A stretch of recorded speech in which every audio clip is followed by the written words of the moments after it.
Tonton video ini sampai selesai agar Anda tidak gagal paham.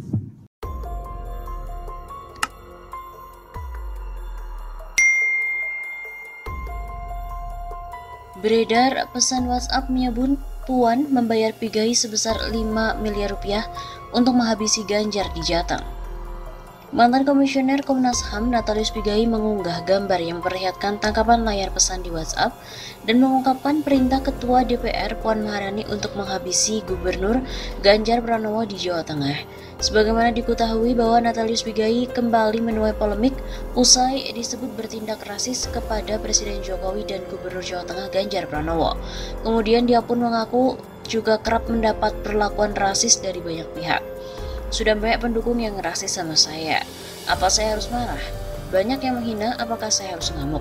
Gusti ora sare, kata Natalius Pigai dalam kicauan di jejaring media sosial miliknya pada hari Ahad 3 Oktober. Bersamaan dengan hal itu, Natalius juga mengunggah sebuah gambar yang berisikan pesan di jejaring aplikasi WhatsApp. Terlihat dalam gambar yang diunggah, seorang mengklaim bahwa Puan Maharani telah memerintahkan kepada Natalius untuk menghabisi Ganjar di Jawa Tengah. Namun yang jadi sorotan dalam pesan itu, Pigai mendapat perlakuan tidak mengenakan dengan disebut sebagai monyet hitam.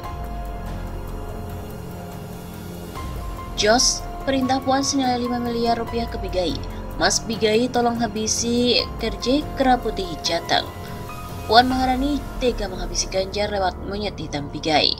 Tulis seseorang dalam pesan itu. Pesan yang tadi diketahui dengan jelas siapa sosok pengirimnya itu pun menambahkan bahwa dalam dari perintah Puan itu ialah Ketua DPP PDIP Bidang Pemenangan Pemilu, Bambang Wuryanto. Syarat otaknya Bambang Pacul, Kang Sabu. Sambung pesan tersebut. Untuk diketahui, Natalius menuduh Presiden Jokowi dan Gubernur Jawa Tengah Ganjar Pranowo rasis. Tudingan ini pertama kali dilontarkan oleh Natalius lewat akun Twitternya. Jangan percaya orang Jawa Tengah, Jokowi dan Ganjar. Mereka merampok kekayaan kita, mereka bunuh rakyat Papua, injak-injak harga diri bangsa Papua dengan kata-kata rendahan rasis, monyet dan sampah. Kami bukan rendahan, kita lawan ketidakadilan sampai titik darah penghabisan. Saya penentang ketidakadilan, demikian cuitan Pigai. Netizen pun ramai mengomentari cuitan Pigai itu. Tidak sedikit yang mengecam karena menilai cuitan Pigai tersebut rasis karena membawa-bawa Jawa Tengah.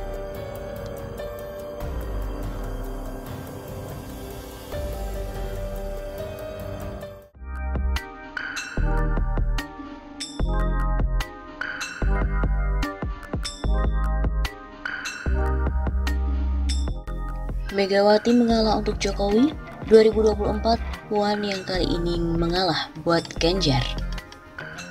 Melihat elektabilitas Gubernur Jawa Tengah Ganjar Pranowo yang selalu masuk posisi teratas sebagai calon presiden 2024, bisa saja PDI Perjuangan akan mencalonkannya. Sama halnya dengan Joko Widodo pada Pilpres 2014 yang memiliki elektabilitas cukup tinggi. Ketua Umum PDIP Megawati Soekarno Putri pun mengalah dan menyerahkan tiket capres pada Jokowi. Demikian yang disampaikan oleh analis politik yang juga merupakan Direktur Mahamara Leadership, Iwel Sastra pada kantor berita politik RMOL pada hari Rabu 7 April. Selain Ganjar, kader PDIP yang berpeluang maju adalah Ketua DPR Puan Maharani dan juga Menteri Sosial Tri Risma hari ini. Menurut Iwel Sastra, bisa saja nanti karena realita politik terjadi lagi seperti tahun 2014 ketika Megawati mengalah, kemudian PDIP pun mengusung Jokowi. Kali ini Puan mengalah dan PDI Perjuangan mengusung Ganjar Pranowo sebagai calon presiden. Pasalnya di antara kader PDIP yang ada saat ini, elektabilitas Ganjar selalu yang tertinggi. Selama ini jika dibandingkan kader PDI Perjuangan lainnya, hasil survei Ganjar lebih tinggi, kemudian juga muncul pasangan Ganjar Sandiaga, ujar Iwel Sastra. Partai politik istana terutama PDI Perjuangan dengan Partai Gerindra diprediksi akan berkoalisi pada Pilpres 2024. Hingga saat ini ada 4 nama yang berpeluang diusung sebagai capres dan cawapres, yaitu Menhan Prabowo Subianto dari Gerindra, Ketua DPR Puan Maharani dari PDIP, Menparekraf Sandiaga Uno dari Gerindra, dan Gubernur Jateng Ganjar Pranowo dari PDIP. Simulasinya adalah Prabowo Puan, Puan Sandi, Sandi Ganjar ataupun Ganjar Sandi. Belakangan selain 4 nama itu, muncul nama baru yaitu mantan wali kota Surabaya yang belum lama menjadi Menteri Sosial yaitu Tri Risma hari ini. Peluang Gubernur Jawa Tengah Ganjar Pranowo berduet dengan Gubernur DKI Jakarta Anies Baswedan terbuka jika elektabilitasnya menjelang Pilpres 2024 biasa saja. Demikian pendapat pengamat politik Universitas Nasional Andi Yusron pada kantor berita politik RMOL pada hari Rabu 7 April. Andi memprediksi untuk melapangkan jalan Ganjar menuju Pilpres adalah keluar dari PDIP. Setelah itu Ganjar kemudian berkoalisi dengan kelompok di luar pemerintah. Jika elektabilitasnya pas-pasan dan ia ingin bertarung dalam Pilpres, maka ia harus keluar dari lingkaran PDIP dan tandem dengan kandidat dari luar koalisi pemerintah. Maka ketika inilah Ganjar berpotensi dampingi Anies. Analisa Andi, Anies berkepentingan untuk berpasangan dengan Ganjar karena ingin meraup suara dukungan pengikut Ganjar. Dampak politiknya, kata Andi, akan memecah pendukung koalisi pemerintah. Anies berkepentingan meraup suara dari pendukung Ganjar dan ini berarti Ganjar dapat memecah suara pendukung koalisi pemerintah nantinya. Demikian kata Andi. Pernah diberitakan sebelumnya, Hasto mengungkit sikap mengalah Megawati untuk Jokowi di Pilpres. Sekjen PDIP Hasto Kristianto menegaskan, Ketum Megawati dan Ketum Partai Golkar saat itu Erlangga Hartarto telah bersepakat jika calon Wakil Presiden Joko Widodo akan dibahas secara bersama-sama.